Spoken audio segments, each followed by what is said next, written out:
Welcome to WRC 19, the World Radiocommunication Conference here in Sharm el-Sheikh in Egypt, where I'm very pleased to be joined in the studio today by Khalid Balkheyour, who is the CEO of Arabsat and also the chair of ESOA. Welcome to the studio. Thank you. Thanks for this opportunity. Now, Khalid, I'd like to start off by just asking you a little bit about this conference, your presence here. Why is WRC 19 an important event in your calendar?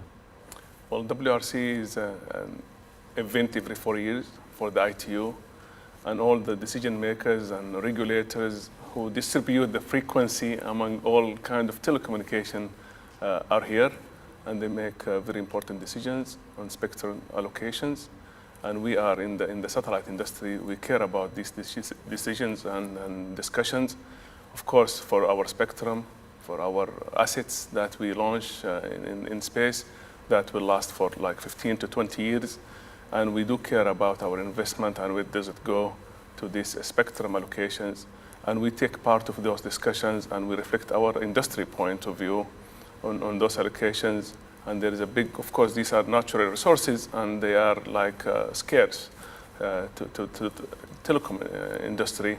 And we want to take part of that and make sure that we are not affected by those decisions when they make the discussions on. Now, you're CEO of Arabsat, you're also chair of ESOA. ESOA have got a stand here in the exhibition part of WRC 19. How's that going for you? Well, actually, the stand is under the Global Satellite Coalition, GSC, and that's why we care about connectivity in the whole world. And we as if we can say, represent those industry people that care about the societies, and let's make sure that almost 49 or 50% of the people are not connected.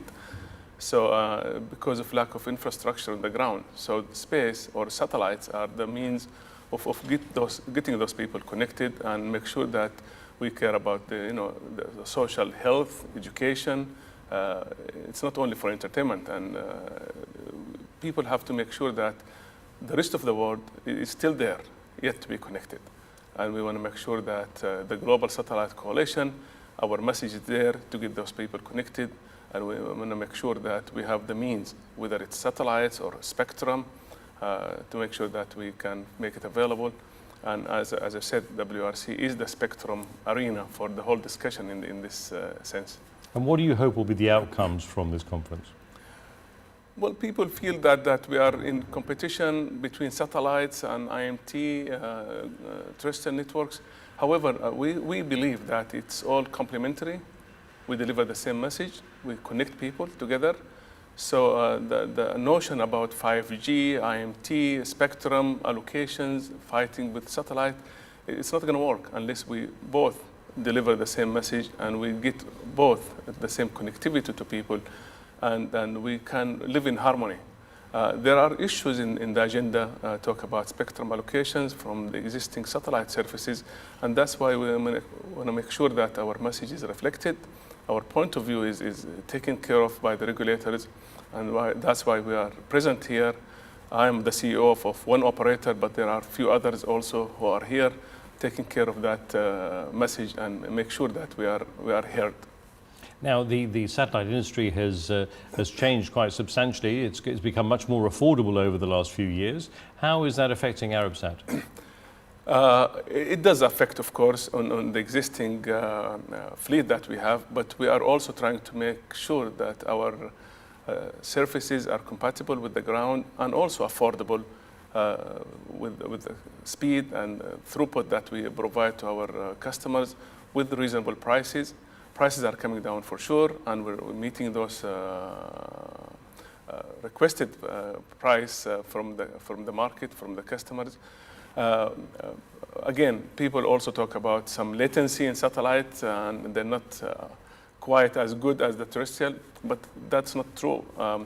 Speed, throughput, time, or latency depends on the surfaces and the application that is needed for.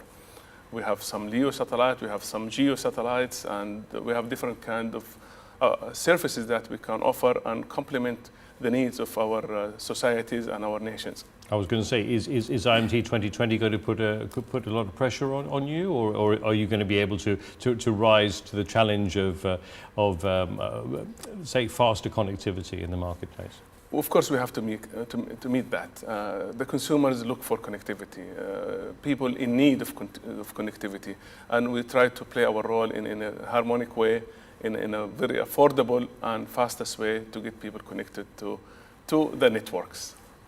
Finally, coming back to the work of ITU, I wanted to ask you about the study groups. How important is the work of the study groups in terms of the resolutions, the reports and the studies to the industry? Of course, the study groups are like the vehicles of where all the technical discussion happens, and we do participate as Arabsat in those study groups and in the ITU works. But at the end, all these recommendations come from different study groups to the different levels up to the final regulatory bodies of the government, the states, and that's why the WRC is here. I mean, the whole international group come here for the final decision on those recommendations that come up from the study groups. Well, we're very glad to have you here with us here in the studio. Thank you very much, Khalid, for joining us, and hopefully we'll catch up with you again at some stage in the future. Thank you. My pleasure. Thanks. You.